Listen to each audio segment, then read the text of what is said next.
So to start this video off, let's start with something that looks relatively normal. That being a vehicle called the Scoda T40. The Scoda T40 was developed as a new medium tank for the Czech army as a competitor to the TVP project under development by VTU. The frontal armor of the T40 was to be 65mm thick, and the vehicle was to be armed with a Czech-produced copy of the 88mm KWK-36. Despite being competitors, the TVP and T40 shared several identical aspects such as the shape of the frontal armor and the running gear, consisting of 6 wheels and 3 return rollers on each side. However, the suspension was different between the two, as the TVP used leaf springs while the T40 relied on torsion bars. During the development of these tanks, the Czech army came forward and wanted a flamethrower mounted in the mantlet next to the main gun. However, Scoda promptly rejected this and it was not pursued. The power-to-weight ratio of the TVP vehicle was 20 horsepower per ton. However, Scoda was not able to match these performance figures without using a bigger engine. So, in order to try and reach the desired power-to-weight ratio, a 700 horsepower Scoda 1680H 140X16 diesel was used.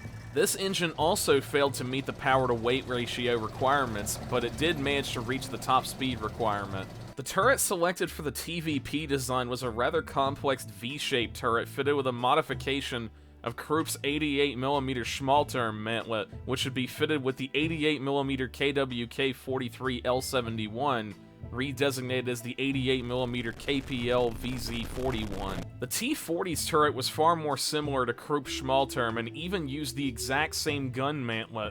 Overall, Skoda's design had proven itself to be far superior to the TVP design, and for 1944 standards, it was a very impressive design at that. There's just one issue. The T40 was not designed in 1944. It was designed in late 1946. It was intended as a replacement for the T3485, and almost all of its requirements were based off of that vehicle. The issue being that the T3485 was practically obsolete as soon as World War II ended. Almost immediately after this realization, the project was cancelled, with no prototypes ever being constructed. However, thankfully, much of its documentation survives to this day.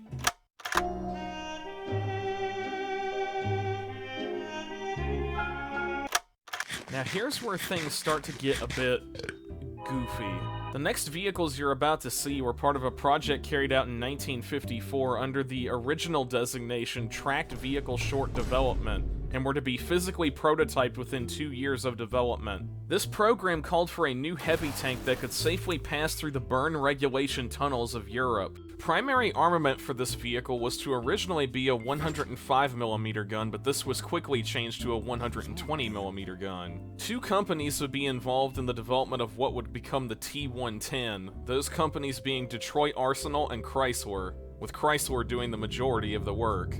The first true proposal for the T110 was known as the TS31, and featured a casemate-mounted 120mm gun with a 50 cal turret for the commander, mounted in a pulpit very similar to the M7 Priest. As soon as this first proposal was reviewed, it was rejected as it was far too wide and far too tall to fit within the required clearance dimensions. In order to fix this problem, Chrysler created 2 revisions of the design, with the first moving the commander in 50 cal to the rear of the vehicle, leaving the commander sitting atop the engine. However, this proposal was still too wide and still too tall, and also was likely rejected due to the immense heat and vibration the commander would experience, on top of the dangerous placement of putting him between the engine and the gun breech.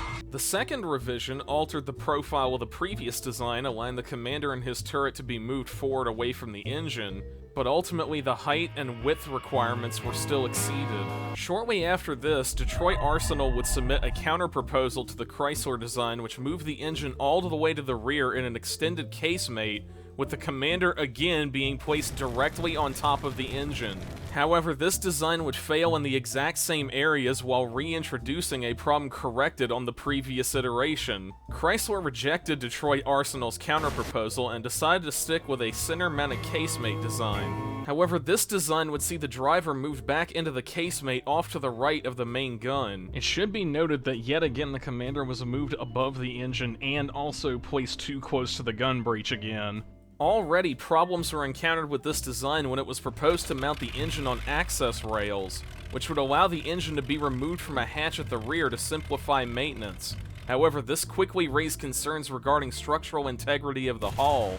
Armament on this design was slightly increased with the addition of a 30 caliber machine gun fitted in the mantlet. The mantlet's size was also drastically increased on this proposal, with the small unassuming mantlet now being a 2-ton 9-inch thick piece of steel. This proposal finally managed to pass the height requirement, but was still too wide to pass through the tunnel safely. Chrysler would continue work on the project and would abandon the casemate design for their final proposal, which would now see the primary armament moved into a 360-degree rotating turret, as well as the crew being reduced to 4 men by eliminating one of the loader positions, with a gun rammer being introduced to compensate. While easily being one of the best of the proposals, it still failed to meet the basic tunnel requirements. This, on top of the successful testing of the T43E2, meant that the T110 program was ultimately scrapped. Several technical drawings were completed and survive, however it seems the 2 wooden mock-ups completed for the final 2 proposals may not have been so fortunate.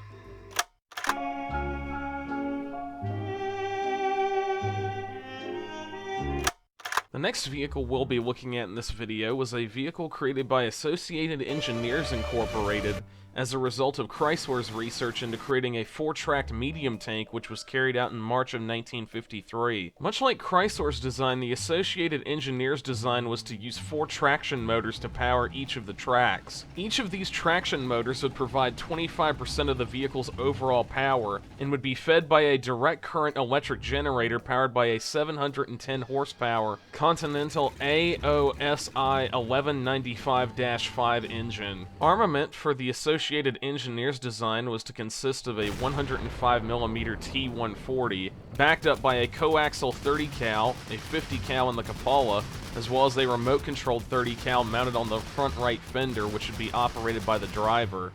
This vehicle was to have an estimated weight of 54 tons. Almost as soon as the technical drawings were finished for what would later be known as Phase 1, a large amount of problems began to crop up, such as the loss of a track reducing the vehicle's forward speed by 25%, due to there being no means of redistributing the power to the other motors. This issue likely would have been far worse in practice, as the motor on the opposite side of the track that had been knocked out would likely also have to be shut down to reduce steering issues, which would drop the vehicle's overall top speed by 50%.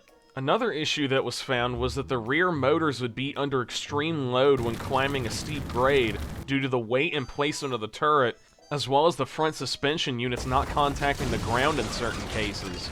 As a result of these findings, it was decided to go ahead with a rework known as Phase 2. Phase 2 would ditch the 4-traction motor arrangement and would go for 2 large electric motors which would feed power to the 2 tracks on each side. One of the biggest advantages of this design was that it now finally allowed power to be redistributed if a track was knocked out. Another advantage of this design was that now adequate power could be provided even on steep grades. During the design work of Phase 2, there were concerns about the weight, which is why it was proposed that there be another version which was fitted with a new hydraulic torque converter transmission called the XT500-1. A hydrostatic transmission was also considered, but this was ultimately not gone ahead with. Phase 2's estimated overall weight actually came out below Phase 1, with it weighing only 51 tons for the electric drive version and 49 tons for the hydraulic torque converter transmission version. Though Phase 2 was far superior to its previous design, it was still clear that the 4-track arrangement was overall less effective than the conventional 2-track setup. There was another issue that had actually persisted since Phase 1,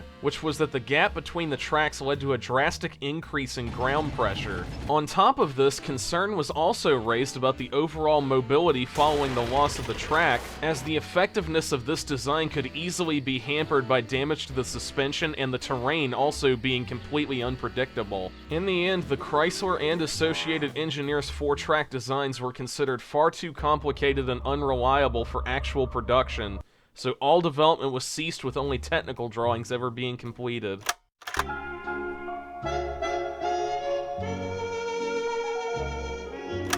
Now this next vehicle is incredibly obscure. The only kind of historical background I was able to find was through the Tanks Encyclopedia community Discord, thanks to the help of Harold Biondo. Unfortunately, very little is known about this vehicle's history, but it seems to have been developed sometime in the mid-50s as a new low-silhouette auto-loaded rocket artillery tank. Work on this vehicle was carried out by the Harvey Machine Company, with this odd-looking turret being intended for the M46 patent chassis. It should be noted that this vehicle never really actually had a name, other than just 4.5-inch automatic repeating rocket launcher, so for simplicity we will just refer to it as the Harvey. The general design of the turret for the Harvey consisted of a large oscillating drum at the rear housing the 4.5-inch rocket launcher, as well as the auto-loading mechanism, with the crew being housed in the front of the turret. The 4.5-inch rocket launcher was fed by a unique conveyor belt style auto-loader, which contained cylinders holding the rockets, which were driven by a planetary gear, and would be rotated by channeling the exhaust gases from firing through a turbine. Ammunition was provided by a large vertical magazine at the turret rear, which would gravity feed shells onto a rail, which would then be rammed into the fore end of the belt. Reloading this belt was to only take 6 seconds when at elevation and a mere 4 seconds at battery position. If you haven't noticed, we strangely know a lot more about how the Harvey was supposed to work than its actual history. The reason for this is that the patent for the Harvey is actually on Google Patents right now, which I will link in the description. Speaking of the patent, there's a very strange thing regarding it, which is that the patent states that the fire control systems were not to be presented and would only be described, possibly indicating either rushed or troubled development.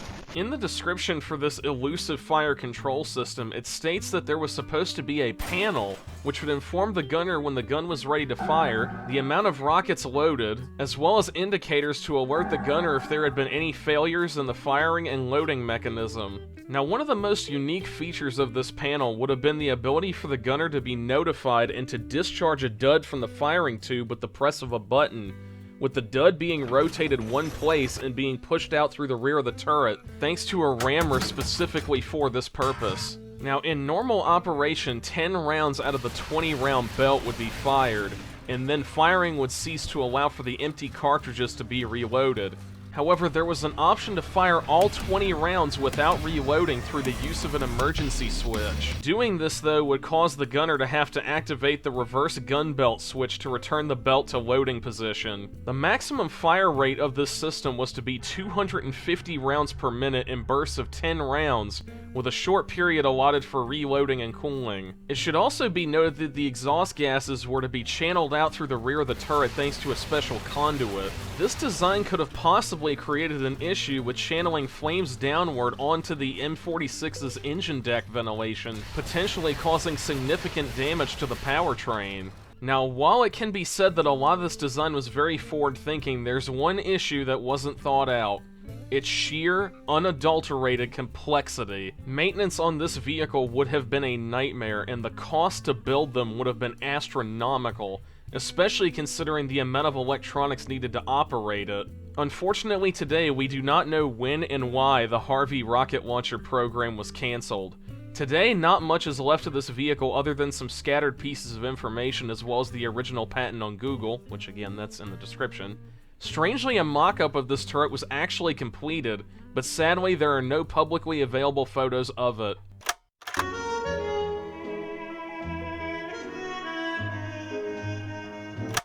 Now here's the one that I know all of you have been waiting for. The Chrysler TV8.